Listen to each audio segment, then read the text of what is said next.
Да мы тоже на самолете. Ողբերգությունից մեկ տարի անց ավստրալիացի լրագրողները հրապարակել են մի տեսանյութ, որի հեղինակները ռուսամետանջատականներն են։ Я понял, там держите оцепление, гражданских не пускайте.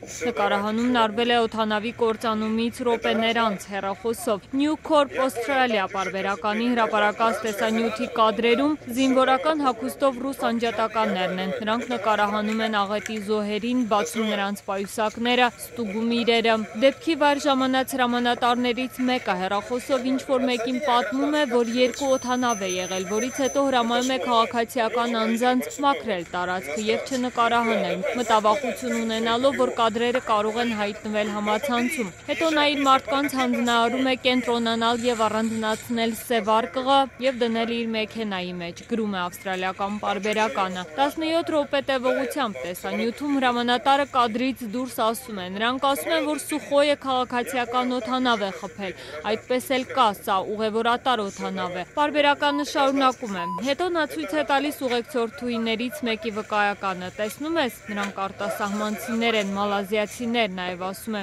անհայտ հրամանատարը։ Մալազիայի վարչապետ Նաջիբ Թուն Ռազակը հայտարարել է, թե միջազգային հետաքննությունը գրեթե պատրաստ է հնչեցնել ավիաաղետի մեղավորների անունները։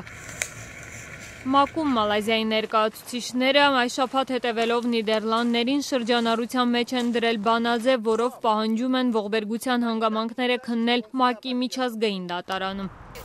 Ռուսական կողմը կտրականապես դեմ է այդ գաղափարին։ Կրեմլը հայտարարել է, թե այդպիսով փորձ է արվում քաղաքական շքեղ շոու կազմակերպել։